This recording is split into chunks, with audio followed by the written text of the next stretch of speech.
Hello everyone and welcome back to my YouTube channel.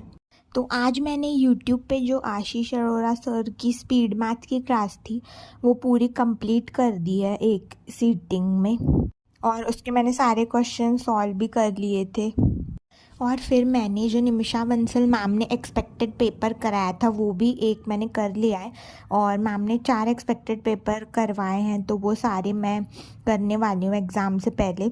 अब जब हमारे पास एक ही दिन बचा है तो हम जितना पढ़ सकते हैं उतना हमें करना चाहिए। और फिर मैंने रीजनिंग की पज़ल वाली मैराथन भी देखी जो अंकुश सर ने ली थी थोड़े दिन पहले। और आप लोगों की तैयारी कैसी चल रही है आप मुझे कमेंट्स में ज़रूर बताइएगा।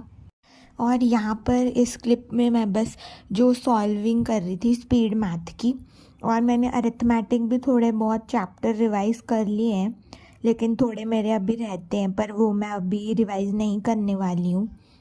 और जब एग्ज़ाम को थोड़े दिन ही रह जाते हैं तो जो भी टीचर्स को फॉलो करते हैं जो मैराथन कराते हैं आपको वो ज़रूर देखनी चाहिए, और ज़्यादा कुछ एक्स्ट्रा नहीं करना चाहिए क्योंकि उसमें ही सब मोस्टली कवर हो जाता है। और आज मैंने कोई भी फुल लेंथ मॉक या सेक्शनल मॉक नहीं दिया था। और जो करंट अफेयर्स है वो भी मैं अभी नहीं करूँगी, एग्ज़ाम के दिन के बाद ही करूँगी क्योंकि अभी वो करके कोई सेंस नहीं बनता है, ऐसा मुझे लगा, क्योंकि वो होती भी 1 घंटे की क्लास है और इसलिए मैं उसे अभी नहीं करूँगी। और क्या आप लोग आजकल करंट अफेयर्स कर रहे हैं या नहीं मुझे कमेंट सेक्शन में ज़रूर बताइएगा, और आप कौन से टीचर को फॉलो करते हैं करंट अफेयर्स के लिए वो भी बताइएगा। मैं तो सारे यस ऑफिसर प्लेटफॉर्म के टीचर्स को ही फॉलो करती हूँ। और अब जब एग्ज़ाम को एक ही दिन रह गया है तो हमें कुछ भी एक्स्ट्रा नहीं करना, जो हमने पहले नहीं कर रखे वो टॉपिक्स हमें बिल्कुल भी नहीं करने, क्योंकि अगर हमने वो किए तो उसकी वजह से हम हमारा पुरानी जो हमने चीज़ें की है वो भी थोड़े बहुत भूल सकते हैं। तो जो आपने पहले किया है वही सब आपको बस रिवाइज़ करना है।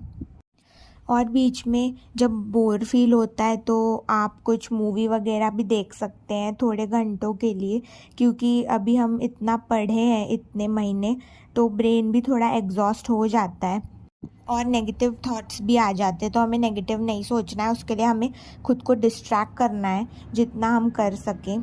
और थोड़ी फिज़िकल एक्टिविटी भी हमें करनी चाहिए ताकि हमारा ब्रेन थोड़ी देर के लिए डिस्ट्रैक्ट हो जाए और उसे फ्रेशनेस कम महसूस हो।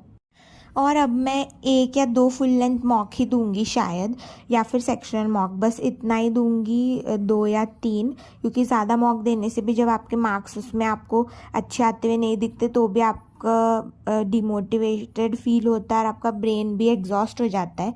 इसलिए हमको कम ही मॉक सॉल्व करने हैं इस टाइम में। और जैसे कि IBPS PO में जो मार्किंग स्ट्रैटेजी है वो थोड़ी अलग होती है, जैसे पर क्वेश्चन 1 मार्क नहीं होता है।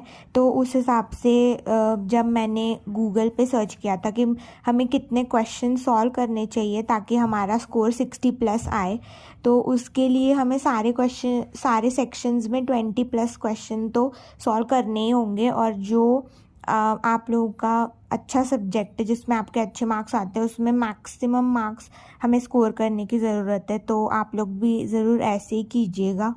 तो मेरा टारगेट भी यही रहेगा कि मैं सारे सेक्शन में 20+ क्वेश्चंस तो सॉल्व करूं, और जो भी सेक्शन मेरे अच्छे हैं उनमें मैं ज़्यादा से ज़्यादा अटेम्प्ट कर पाऊँ। क्योंकि चाहे कट ऑफ कितनी भी जाए, आपने लास्ट ईयर की कट ऑफ भी अगर आप देख के जा रहे हो तो वो 50s में ही होती है, लेकिन हमें हमारा बेस्ट देना है क्योंकि इस साल की कट ऑफ पता नहीं हमें कितनी होगी, क्योंकि वैकेंसीज भी इस साल ज़्यादा हैं पिछले साल के मुकाबले। और जो मैथ की DI थी वो भी मैंने पहले कर ली थी, जो भी सर की मैराथन वीडियोस आई हैं उनके यूट्यूब चैनल पे आशीष अरोड़ा सर की। तो अभी मैं DI शायद इतनी ज़्यादा सॉल्व नहीं करूँगी पर थोड़ी बहुत तो सॉल्व करूँगी वीडियो से ही देखकर, और अरिथमेटिक भी थोड़ा बहुत मैं करने वाली हूँ। बाकी इंग्लिश का तो मैं बस मोस्ट एक्सपेक्टेड पेपर जो मैम ने कराए हैं 4 वो ही करने वाली हूँ। दो करूँगी कल और उसके बाद और 2 करूँगी मैं परसों। और रीजनिंग की भी मैं पजल्स सॉल्व करती रहूँगी जिस दिन मेरा एग्ज़ाम है उस दिन तक।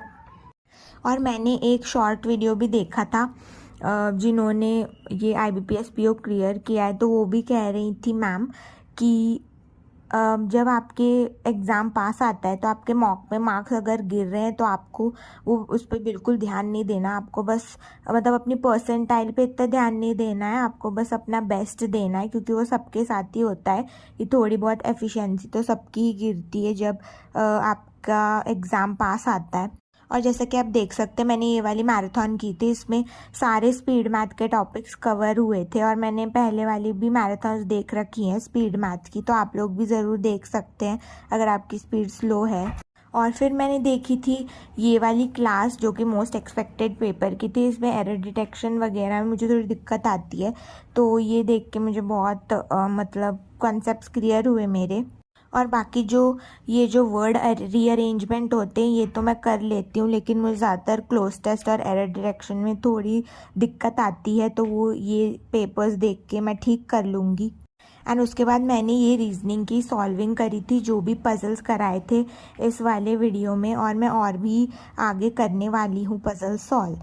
आप लोग भी मुझे ज़रूर बताइए कमेंट्स में कि आपकी कैसी क्या स्ट्रैटेजी रहने वाली है एक दिन के लिए जो अभी बचा है एग्ज़ाम के लिए। बस यही था आज के वीडियो के लिए। Like share and subscribe to my YouTube channel. Bye bye.